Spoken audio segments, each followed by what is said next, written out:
World number one, Zach Gibson. This man is James Drake. Together we are grizzled young veterans. And you are listening to the Ministry of Wrestling. And if you're not listening, remember this. Grit your teeth.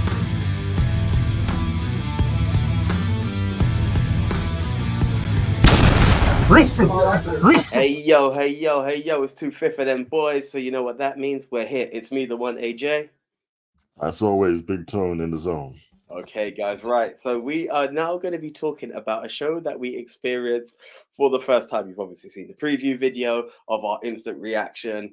We are talking Riot Cabaret's Slamma Mia. Look, the reactions of the reaction show say it all. But what a card. It's an insane vibe. I can't recommend it enough. Like, look, each indie show has its own niche. If you are out for the crazy all out, sit back and have a laugh, Riot Cabaret is the show for you. I can't stress it enough. Look, man, again, like, Simon Miller, man, as I said, is on the card, uses the phrase goofy wrestling for life, man. And if you're about that life, Riot Cabaret is for you, man. But hell, if you're just more serious and you want to see some of the best grappling, some of the best moves, some of the best aerial assaults you've ever seen, Riot Cabaret is also for you, because incidentally it has that as well, man. This is a lovely variety show. Like, and again, it's set in a nice cabaret as well, yeah. So that's different as well. It's a different setting. And like, I would just encourage anyone to come on down, man. Yeah. Spoiler, Mark Andrews from Subculture is going to be there, and that has very much twisted my arm. Not that I didn't want to go before, but we kind of said, like, it's been a crazy few months, we're going to slow down. I saw that, I'm like, Riot, you've got me. And also, Riot Cabaret is the official home of the Nina Samuel show. I just want to get that out. Comes out. And what's the show it is, indeed. What a show it is. Okay, so let's kick off with the first match of the night, which was two competitors that we've seen perform before, but never against each other. Jay Joshua versus Tate Mayfairs. And look, two very opposing styles, and both guys just know how to get the crowd going. The crowd love JJ, which is understandable, and they love to hate Tate Mayfairs. And again, Mayfairs just fits so perfectly in this environment. It's absolutely amazing. Again, really a solid match, clash of styles, but it worked. It really worked for me. And obviously, Tate had James Ellis in his corner. Controversial, but they got a nice little thing going on down there. Yeah, man. Look, man, Jay Joshua, of course, is immensely popular. Come out in it, hypnotized, man. Obviously, I was gonna be on board like all the way when you came out to that tune, man. He looks the part as well, big stocky guy in it. Like, great to see him. But man, Mayfairs is a hell of a heel. He plays up to the crowd. Like, he has fan interaction. He does dastardly deeds and everything. He's not a cool heel, he's a classic heel, and I like that. Yeah. And again, his nefarious means, if you will, allowed him to eke out the win here. Yeah, through mass teething again, losing his tag team partner. But yeah, it's a fun little opener, set the mood for the night, and like, I enjoyed it. Look, honestly, it's just a solid show. What we'll do is we'll give the entire card a ranking on this one, but that's that. Now, if I remember rightly, did we go into was it the 6-man tag or the other tag that went next? In fact, look, it doesn't even matter. It was all a bunch of fun. Let's go with someone I've been dying to see perform for a long time, and I finally got to see this gentleman in one of his tag team forms and one of his tag team titles, as it were. I am talking about none other than Charles Crowley, Mr. Carnival himself, and the Session Moth Martina, and the Session Twats that they are, versus Lycos Jim. Again, Riot Cabaret is all about the fun, and Charles Crowley is all about the fun. I just love the way And again, first time seeing this guy, I've heard so much about him. I needed to see what all the hype was about. The session twats was absolute hilarious. It was I I've seen Lycos Jim throw down in progress, and I've seen what these guys can do. It wasn't about this match. It was bad. You still had good wrestling, but so much humor behind it. So much humor behind it. I'm gonna avoid saying the T word too many times before we get demonetized. But they know how to have a good time. Charles and Martina are huge fun, and it was nice to see a different shade of Lycos Jim for me.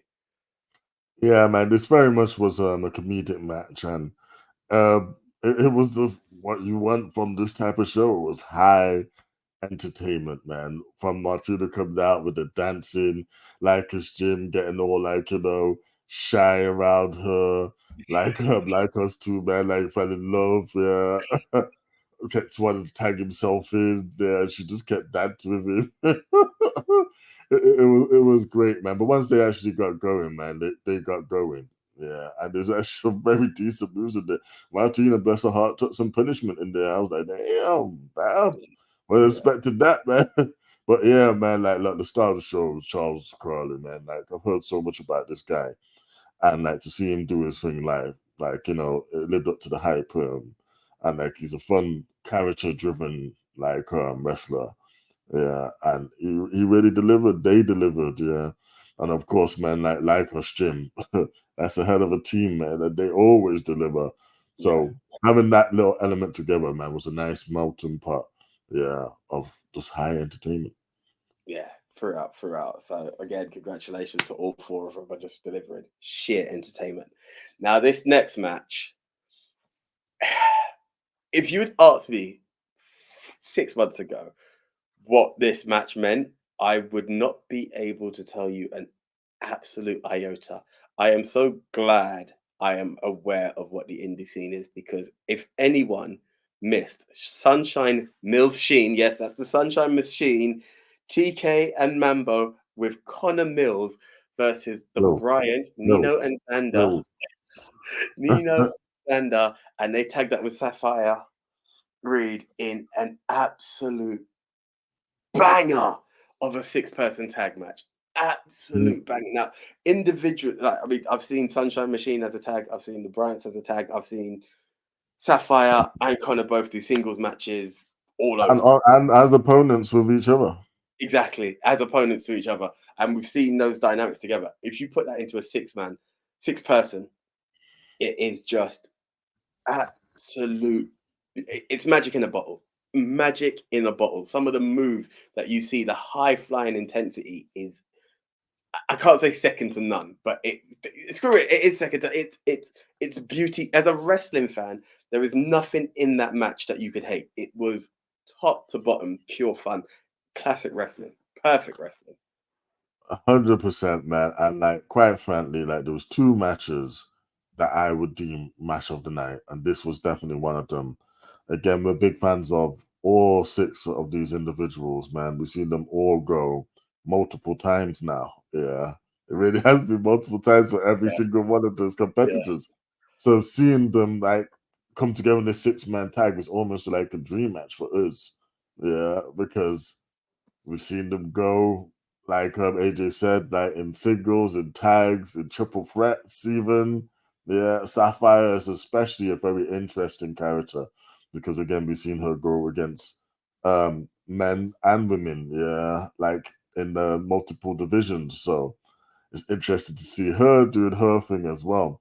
And again, it just started off like Sunshine Milsheen, yeah, was just gonna dominate like the whole time. They just hitting some moves, and they are being ruthless. They are being absolutely ruthless to the entire team, man. And that team, the Bryants and Sapphire, they're a lot smaller than like who's across the ring from them. So when you see them all getting like kicked up, man, you feel it. You feel it, man. You absolutely feel it. Yeah. But like, damn, they made the comeback, and baby faces they are was able to sort of like proceed. I say sort of because due to a bit of like miscommunication, like Mills sort of fell out with the Sunshine Machine. So I'm wondering if Mills is going to grab himself a partner and go after the Sunshine Machine. That'd be very interesting to see. Yeah. But at the same time, like, Mills has a legit gripe because the hand was on the rope, in it, yeah. But the referee didn't see it. So inadvertently, the good guys team, the baby face, the little engines that could inadvertently cheated to win. Yeah. So Mills was unhappy after the match, a lot of pushing and shoving, and he walks out and all that. So hopefully, like, that is not something they'll leave, and that's a story they'll continue. Yeah. Either way, man, excellent match. The back and forth, the crowd reaction, everyone was standing by the end of this match, trust me. 100%. Now, after this, we were treated to the owner or one of the owners of Cabaret Riot coming out and talking, and he mentioned a familiar name to the ministry, one that we're yet to see perform live, mind you. She was doing ring crew for Riot, and he takes the time to thank the ring crew and everyone who's there, and takes a special mention to tag team partner to one of our favorite champs. He calls out Artemis and just says that she's done some great work and help them, should I say, along the way. And in comes the Nina Samuels show. Nina Samuels and Cassius come out and are absolute dominant heels. Dominant heels. Gotta love everything that they do. They can get the crowd to boo the crap out of them. And then they call out Artemis. They actually bring her into the stage, and they were like, "It should have been the Nina Samuels show," and you're thanking ring crew. Cassius does some magic work, and a beatdown proceeds to take place. And later on, we are now informed that we are going to get Artemis versus Nina Samuels for the Rio Cabaret Women's Championship. That was something exciting to look forward to. So Yeah. just bear that in mind, because you wouldn't have seen it on the card, but it did happen. Yeah, and to be honest, I'm glad it did, because again, that whole segment was gold, man. I mean, yes, Nina Samuels, this is the Nina Samuels show, where they're not joking about that. Riot Cabaret is her thing, yeah. However, man, what stood out to me was none other than Cassius, man. Cassius, if we want to talk about MVP for entertainment of the night, it's Cassius, man. He's hilarious. Absolutely hilarious, yeah. From the whole mean girl bullying, yeah, that like Nina and Cassius were doing, yeah, to Artemis, poor Artemis. Like all the way to something we're gonna get into later on, yeah. Look, Cassius was on fire, man, and it was hilarious. And then the beatdown was hilarious as well, man. I like me a good old fashioned beatdown. And of course you got Artemis set up later in the night, man, to be like that, that underdog, like, challenger coming in to rock the champion. Will she have a rocky moment? Guess we'll find out in a bit. Indeed. Okay, now just before we go to intermission, we had one last match, and again, I it's weird to put over a promotion, but when something has such a niche like this company does, you have to put over a promotion. Now, if you want to know the zaniness of Riot Cabaret, unfortunately, we have not seen it in person as yet, but they have had none other than 90s TV sensation Mr. Blobby in the ring. Okay, we have not seen I what can't has wait to happened. see that, man. I need to see it happen. I need to actually physically be there, and you need to look out for us two for sure. Maybe a few other members of the ministry with a picture with Mr. Blobby. If I know Mr. Blobby's there, I might even try to get us a pink and yellow polka dot version of that night, because that is just something that cannot be missed. But you get the 2000s Rumble, and you're like, the 2000s Rumble, and this is it. All the stars, bar one, yes, Mulligan, I'm looking at you, have come out in 2000s themes. And the minute I heard that, I'm hearing a Rumble, 2000s Rumble, but I'm not. No, they didn't call it that. They called it the Naughties Rumble. So I'm not even paying attention to what Naughties is. I'm just hearing that a Rumble's coming on, and the first thing I hear is JBL's music, and I'm like, what? And James Ellis has come out as James Brilliant Ellis or something like that, and they've emphasized the L, and he's come out just in the traditional JBL entrance, and he then comes out, and like, I'm just going to mention everyone that was in this. So you've got James Ellis, you've got Mulligan. Ted Sabin was the second person. Simon Miller has come out. So Ted Sabin's come out as Ted Sabin, but he's got like a Guitar Hero thing going on. So he honoured the naughties. Simon Miller's come out as Milberg, doing the Goldberg thing. Murdoch. Who did Murdoch come out as? Oh, Murdoch obviously done Shaun of the Dead. Yeah. He came out doing or did he do what's it? Dodgeball. Who did Dodgeball? No, that was Joe Blazer. There's another character, and I do apologize if you do see this video. They came out as a Sims character, and they owned it. Like, it was awesome. Each time they done a move, it was like, "Congratulations, kid! You've earned a point." They smashed it. So, like, honestly, well done to you.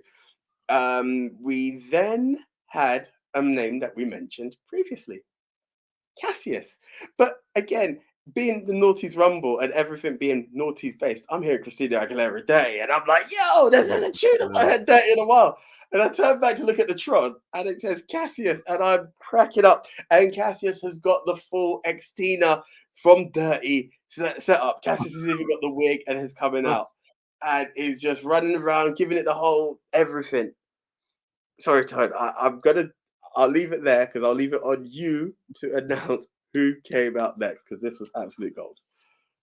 Well, look, man, again, if you think back to the noughties, and like, you know, the two women at the top, man, for every Christina there was, there must be a Britney. And who should come out dressed as Britney to touch it no less? None other than Amira, man. And I tell you what, these two get in the ring. And they stand up, and like the crowd in the ear start acting like this is some legendary rivalry, man. Like as if it was official, like Britney and Christina versus like Austin, yeah. Like we're watching like a dream match, in it, like Hogan across the ring from The Rock, in it. Yeah, it was like icons just standing, staring down each other, and of course, you know, the holy, you know what, like chant started.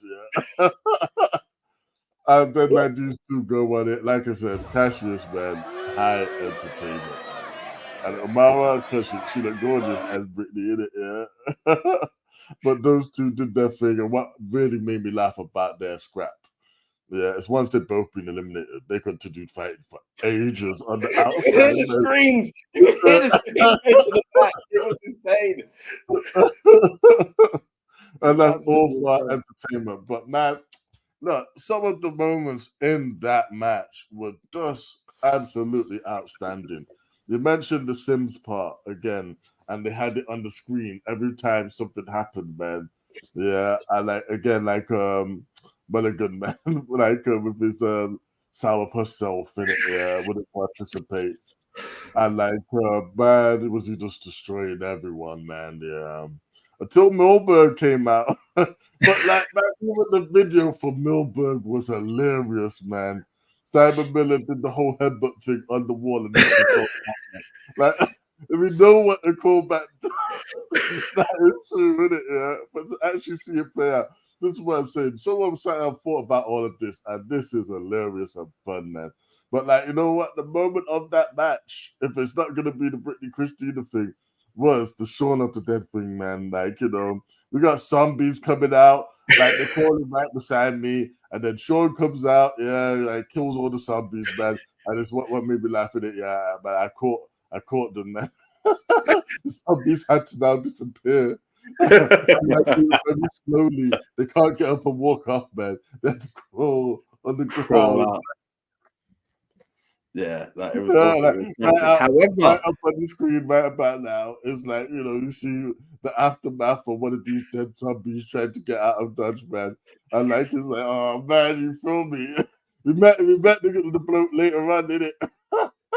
And it's like, damn, you had to film me. Yes, I broke like kayfabe there, in it, yeah. But hey, it's all part of the fun. But like, yeah, Shaun of the Dead, man. He's got his cricket bat, man.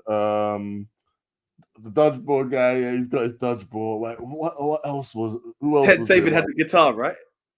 Yeah, I think it might have been the guitar he had, didn't it? Yeah. And again, they switched the music, innit, to Having a Good Time by Queen, just like at the end of Shaun of the Dead, where they all go in a circle and hit the zombie. They recreated that scene on Mulligan. And like, this is just the most fun, I've had. You know what? This is probably, if we're talking about this, like the goofy wrestling for life, this high entertainment, this is the most fun I've had in any match. Any match. Now, Like, you it was said so Shaun of the funny. Dead. You said Shaun of the Dead was the moment. I beg to differ, because what happened after all of that? We've had Brittany Christina, we've had Shaun of the Dead. It comes down to the first two being the final two. James Ellis, Ted Sabin. Who do we get? No, we don't get Mr. Blobby this time. Oh, Yes, how can I forget that? we had the How man can I himself, forget that? Bob the Builder. Can we fix it? it? Bob the Builder makes his way down to the ring. Everyone's cheering for Bob. I'm filming Bob. Bob's cheering and dancing for us. And then Bob does the unthinkable. Bob does a heel turn. We got a heel turn from Bob the Builder. But yes, it was none other than, if you paid attention to earlier, you'll know who it was. Underneath the Bob the Builder costume was none other than Tate Mayfair. And that's how James Ellis won, by throwing out Ted Sabin, because we got a low blow from Bob the Builder. Only Riot Cabaret can provide this. Like I said, again, man, that's absolutely beautiful, man. Like, Bob the Builder got a pop. And everyone singing like the tune, man. Yeah. the only thing that we could have made that thing better is if Mr. Bobby came out next, but he didn't. Yeah. Because obviously it was Tate, doing his thing as Bob the Builder. But that's hilarious. Whoever thought of that, man, you're a genius, man. You're actually a genius, because that was funny. Yeah. Again, if you're not the type of person who can just shut off your brain and then just enjoy it for high entertainment, man, you wouldn't like this, but then you're missing out, man. You're missing out, because this was so funny. I've done all kinds of wrestling shows. I'm like Ignite, CJ. Always, you brought us into the indie scene. We always say that. I've got nothing but love for Ignite, but Ignite is a family show, and it's tailored to the kids, and it's great. You've then got Hustle, which is like adult version of Ignite, and it's rowdy, it's loud, it's crazy, and it's got its raucousness of that. You got Progress and Rev, which are like your upper echelon indie shows that are just borderline being mainstream wrestling, and they have their madness. Riot Cabaret is, I could say this, all the shows have given me a good time, every single one of you guys. So no matter who you are watching this, every show has given me a good time. TNA's given me good shows, WWE, AEW, they're like, I have never had so much laughter in a show as I did in the Naughty's Rumble. It was insane. It was honestly insane. Yes. So then after that, we go into an intermission, and we come back and we see a familiar face. A familiar face, thanks to good old CJ once again. Anyway, this is Riot Cabaret. But yes, we see a gentleman we've been in the ring with before, for a picture, not for a fight.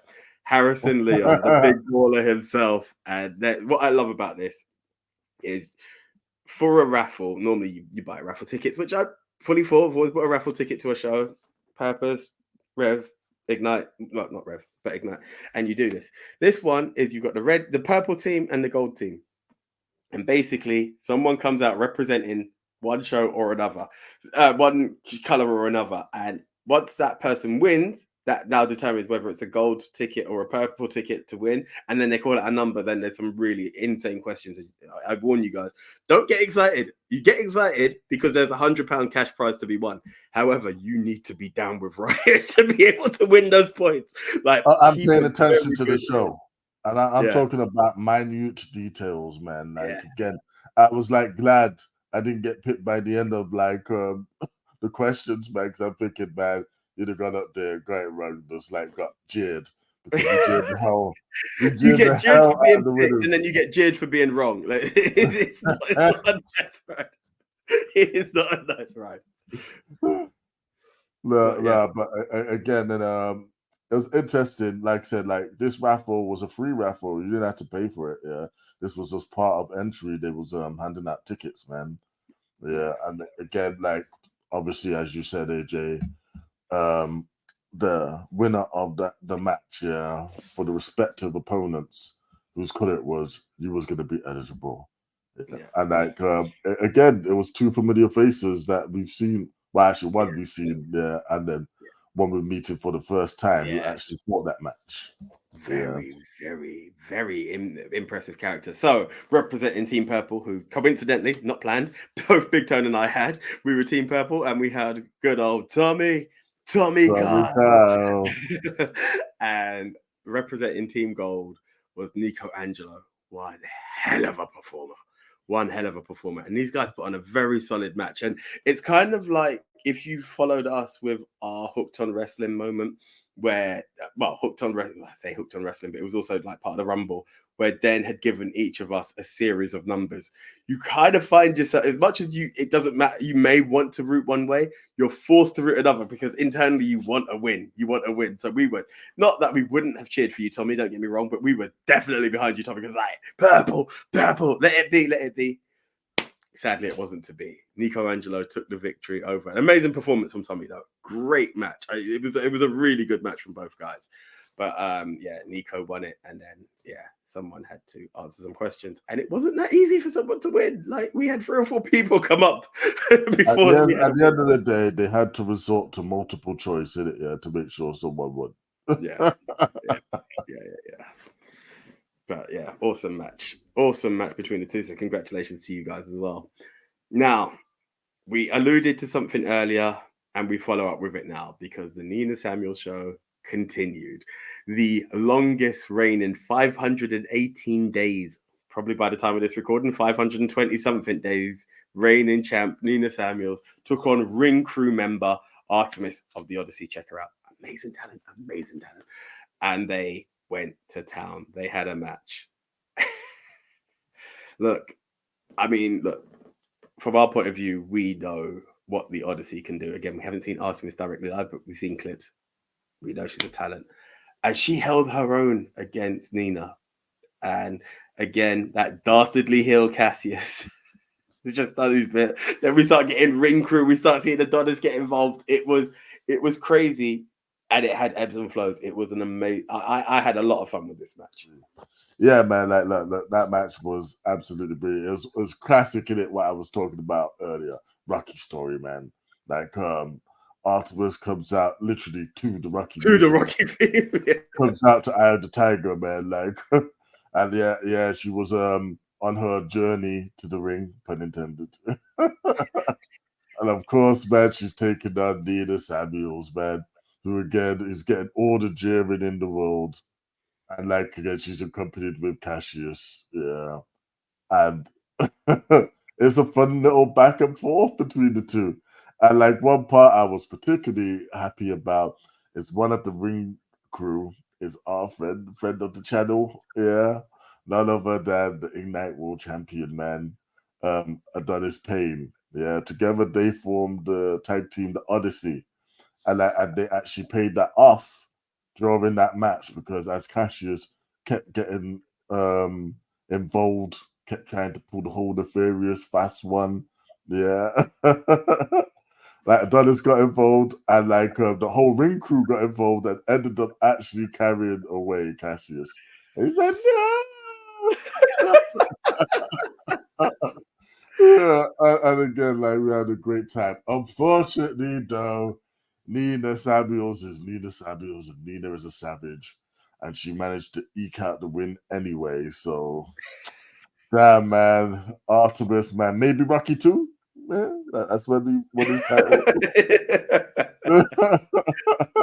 It wasn't her night, but like Artemis left the champion in all of her hearts. Yeah. Indeed, she did. The people's champ, Artemis, people's champ. Yes, she's definitely the people's champ by the end of that. Yeah, that again, great match, like great showing. And like Nina's please respect what I'm saying when I say this.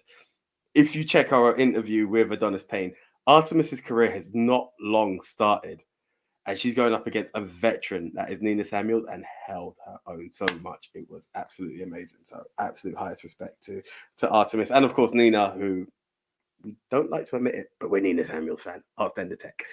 Yeah. Oh, huge Nina Samuels fan. Like this is like, I think it's gotta be my 5th time seeing her do her thing. and each time, she's been brilliant, man. I still get flashbacks, and cold sweats from that beating she put on that guy at the first hustle show, man. Like, damn. And then, like, you know what? She did the same thing in it, yeah. A little less bad, but just about almost to some poor girl at the next hustle show. Yeah, So she took on I, Swan I at that last Artemis, man, you were lucky you got out of there in it, yeah. Relatively unscathed, man. indeed. Now, guys, we have talked about all the fun and jeers that you can have at a Riot Cabaret show. What sold me for Riot Cabaret, as much as I knew I wanted to see, I've seen clips for ages, and I've seen Nina and Cassius do their thing. I've seen Charles doing their thing. I've seen Mr. Blobby. Like, I've seen that Spike Gervais, their Sunshine Machine. Like, all of that sold me. However, what really sold was the initial. I'm going to say the initial main event. The initial main event. I'm going to, if you don't mind, Todd, I'm going to just share this story. Go ahead, man. The way it came out, I was shocked.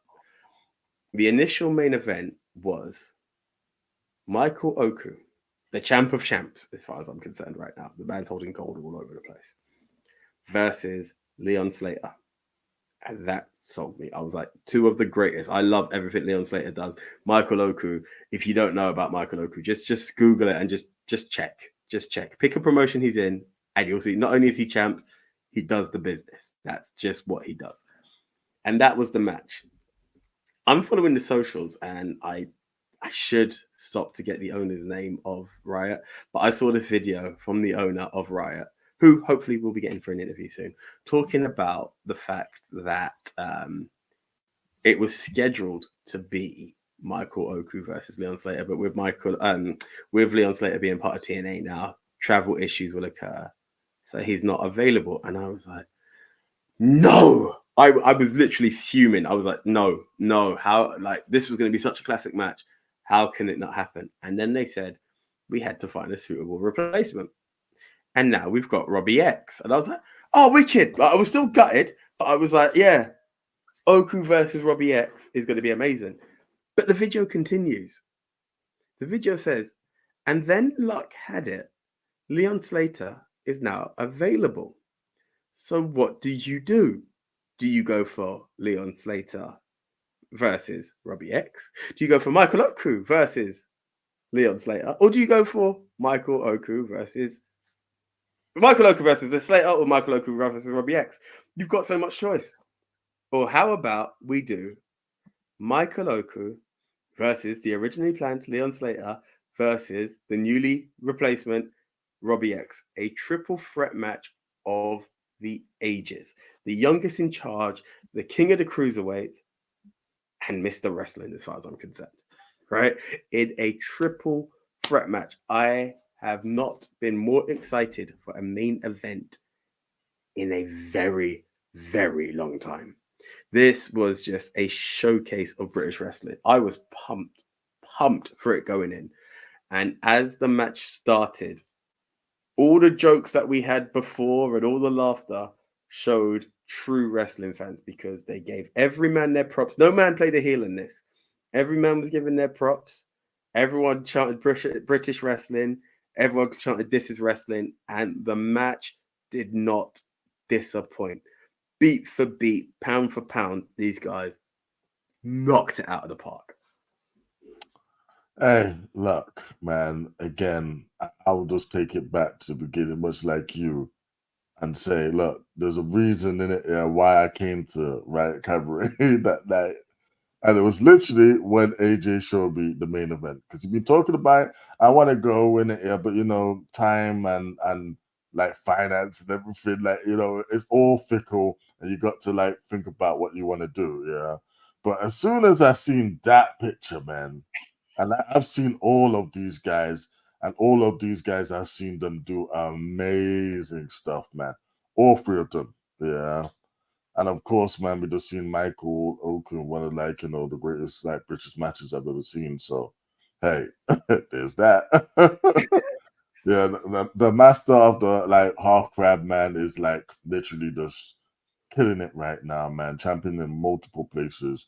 And I think if you get the chance to see, like, Michael Oku right about now, you should do it, because I don't think he's going to be on the indie scene forever, man. Like, look, again, you can't be the champion at so many places, man. You can't be the champion of Red Pro that AEW just plugged the hell out of on Dynamite, yeah. You can't be like, the champion of Jericho's Cruise, man, which that in itself is just like, a massive thing. Yeah. And then on top of that, a bunch of other indie promotions have you as your champion as well, including Riot, man. Now, all these things, yeah, eventually are gonna add up to Oku being on one of the big shows, man. So while you can, you need to go down there and see him, yeah, at one of these smaller shows, see him do what he does because he's amazing. And he's in there with not only like, good opponents, but two of the absolute very best, man. One person who's already signed, yeah, to TNA, Leon Slater, man. And again, the ability of this man, yeah, I will put him up there with anyone who you think is good in the ring, good at high flying and hitting those moves. I will put Leon Slater there. Yeah, anyone. But then on the other side of that, man, we talk about high flying, man.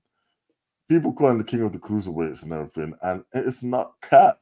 Robbie X is absolutely amazing. Robbie X, yeah, is a video game character. Help Leon Slater is a video game character. And Michael Oku was like the perfect bridge between them, yeah, because again, some of the moves he was hitting always impresses me when he jumps from the apron to the top rope, pin it, yeah, from the middle as well, man. That come on. Can I just stress something? You called Robbie and Leon video game characters, and do you know what's really fitting for that? Michael Oku's tagline, and now we play. Yeah. it just fit. It just fit. And like somehow in it, yeah, like they did play, but then they weren't playing. Man, they were not playing at all in this match. They were giving it their all, like they was giving it all for us as well, man. Like I said, as much as we had fun with like the goofy side of the Riot Cabaret like earlier, and the hilarity of like some of the stuff that ensued, this was as serious as a heart attack. This was, man. And again, it was just top notch, the perfect way to send the crowd home in it. And yeah, of course, Michael Oku coming there, he did his thing, ended up retaining after a few really near falls that you just say, but Yeah, but yeah. afterwards, like all three of them like cut a massive speech in it, yeah, about British wrestling, about like acknowledging each other's skills, and I agreed word for word with what they said, yeah. But then like after Robbie and Leon exit the ring, yeah, Michael's still there, and who should he call out? Full circle, AJ. Who did he call out? Mark Andrews. He said Mark Andrews inspired him to become a wrestler. And trust me, if you see Mark Andrews, there is no lie in that. Not a single word of a lie being told. And because Mark Andrews is back, he's like, you are then, I'm the now. Let's play. I am hooked, line and sinker, ready for that match. I'm meant to, it's on record now. You guys are going to see me doing it. Nick, I'm begging you. We need to postpone a Silver Screen 2's recording because I cannot miss that match. That is going to be a banger of a match. Banger of a match. It's just something to be said. And just in case you guys aren't too sure, one more time, like we can't put Oku over more than we can. He's had a banging match with Will Ospreay. He's won the Jericho Cruise title from Matt Cardona. Okay, that's who he is. If you want to know who Robbie X and Leon Slater are, Progress chose Leon Slater to take on Ali. Rev Pro chose Robbie X to take on Ali. Right? While Ali's doing their world tour, that's that's the caliber. That's you obviously put your best foot forward. You put your best foot Oh forward yeah. to take on. And in both cases, Ali put them over hard. And it's not like it was cap. Yeah. It's not like they're just saying it to be nice. They took Oh, Ali to he's town. just They saying took it to Ali to make town him feel better. No, man. Ali like was legit because again, these are world-class athletes, yeah. They're just on the British stage. That's all the differences between them and some of the people that are universally considered the best, man. I could take either Leon or Robbie tomorrow and put them in there against Osprey, against Kenny. I could do that easily. Yeah, Yeah. So overall, I'm not going to give it a ranking. I'm just going to do it on a thumbs level. I highly recommend, with 2 thumbs up, guys, if you have a chance to, please check out Riot Cabaret. There's a show coming on April 30th. We're hoping to be there. It's not all guaranteed yet. We just need to put pen to paper and sort certain bits out. Time and money being a factor. But that is the key part. But even if the ministry are not there, I highly encourage you. There is no endorsement on this. We're not being paid to say this. There is no prize for us to say this. It is just fun, but also very good. And I'm not, please don't let the, I was laughing my rear end off, sway you from the fact that there is very, very good wrestling down at Riot Cabaret. So for me, it's a definite 2 thumbs up. Do check it out, guys. 100%. Look, man, look, you can do a lot worse, man. Yeah, on a Thursday night. Yeah, than entertainment choices than Riot Cabaret, man. Just come down there, get yourself some drinks, have a hot dog, man, and just sit maybe at a table, stand at the bar, but maybe even go to the stands there, innit? But just enjoy it because it's a very enjoyable show. I was highly entertained, man. I would definitely go again because, again, it was fun. Like, literally, I left that show happy, man. Yeah, and when life is getting you down, there's nothing that is a better cure for the soul than laughter, man. And like this show had it, and then on top of that, it had the wow factor as well. Seeing Ferry, the 3 of the best in the world. Yeah, I'm not just gonna say the UK. I'm saying the very world to do it right about now, man. Yo, I was hyped, man, and I'm definitely going again. All day long. Okay, guys. So until the next time, this is the one AJ Anthony Jordan. And this is BigTone out the zone, man. Yo, check out Riot Cabaret. Peace. All right, we out.